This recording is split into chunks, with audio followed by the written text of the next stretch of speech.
पाकिस्तान के कराची में एक जगह है नारायणपुरा। यहाँ का जोग माया मंदिर हिंदुओं की आस्था का बड़ा केंद्र है।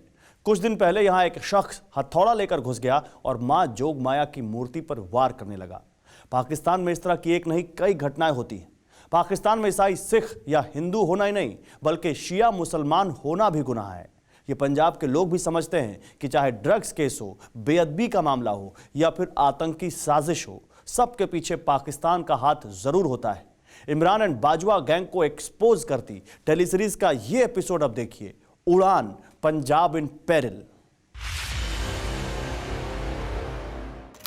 28 जून 2020, बरनाला, पंजाब।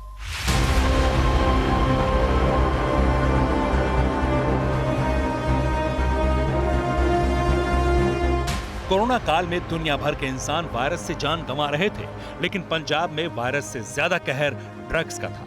28 जून 2020 को फेमस पंजाबी सिंगर गगनदीप सिंह उर्फ रांझा की मौत हो गई। रांझा के गाने पंजाब में खूब सुने जाते थे। 26 साल के रांझा की मौत ड्रग्स ओवरडोज की वजह से हुई। मरते वक्त रांझा के हाथ में ड्रग्स का इंजेक्शन था। पिता सुखदेव सिंह का कहना था कि उन्होंने पुलिस को कई बार ड्रग तस्करों के नाम और पते देकर कार्रवाई करने को कहा, लेकिन बरनाला की पुलिस ने कुछ नहीं किया। पंजाब का यही सच है। यहाँ ड्रग्स रैकेट में कई पुलिस वाले भी शामिल होते हैं, इसलिए ये रैकेट आज भी जिंदा है। पाकिस्तान और पंजाब का बॉर्डर 553 किलोमीटर लंबा है। जिन कंधों पर इन बॉर्डर्स की हिफाजत की जिम्मेदारी है, कुछ मौके पर वो लोग भी पैसों की खातिर भटक जाते हैं। 2014 में पंजाब में ड्रग्स तस्करी के कुल केस में 24 केस पंजाब पुलिस के जवानों के खिलाफ थे। 3 बीएसएफ के और 3 जेल विभाग से जुड़े थे। इसी तरह 2015 में ड्रग्स तस्करी के 27 मामलों में पंजाब पुलिस के जवान नामजद हुए। ये पाइप देख रहे हैं आप, कटीले तारों से बचकर इसी तरह की लंबी लंबी पाइपों के जरिए पाकिस्तानी स्मगलर ड्रग्स को इस पार भेजते हैं। ड्रग्स से भरी प्लास्टिक की बोतल को हाथ से फेंका जाता है। इसे थ्रोइंग सिस्टम कहते हैं। थ्रो करने के लिए आईएसआई पहलवानों और खिलाड़ियों की मदद भी लेती है।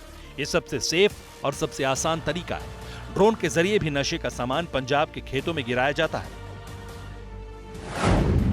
वहां से एक तस्कर पैकेट्स को किसी के घर में रखता है, वहां से दूसरा तस्कर पैकेट रिसीव करता है और फिर तीसरा नशे का सामान सप्लाई करता है।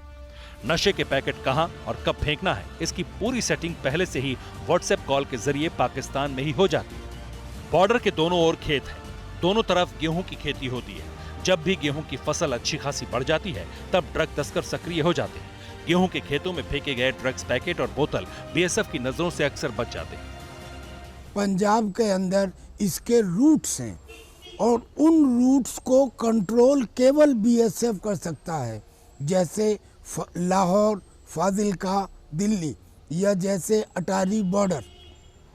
इन बॉर्डर से 500 किलो हीरोइन पकड़ी गई है और इन रूट्स को कंट्रोल बीएसएफ कर सकता है। यही कारण है कि बीएसएफ का दायरा पंजाब में 15 किलोमीटर से बढ़ाकर 50 किलोमीटर तक किया गया। भारत की भौगोलिक स्थिति भी नशे के सौदागरों के लिए बिल्कुल फिट बैठती है।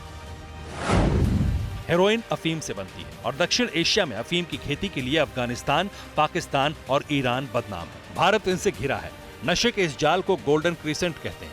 यही गोल्डन क्रिसेंट भारत को नशे के दलदल में और धंसा रहा है। भारत में ड्रग्स की बड़ी खेप ईरान के चाबहार पोर्ट से भी आती है। पंजाब के क्रांतिकारी हो, खिलाड़ी हो या फिर फौजी, हिंदुस्तान के लिए पंजाब ने जो त्याग किया, जो लड़ाइयां लड़ी, उसकी दूसरी मिसाल नहीं है। लेकिन कुछ लोगों के कारण पंजाब आज नशे की राजधानी बन रहा है। पंजाब के सामर्थ्य को देखते हुए नशा मुक्त पंजाब का सपना हकीकत लगता है। इसलिए नशे के खिलाफ पहली लड़ाई पंजाब को खुद लड़नी पड़ेगी।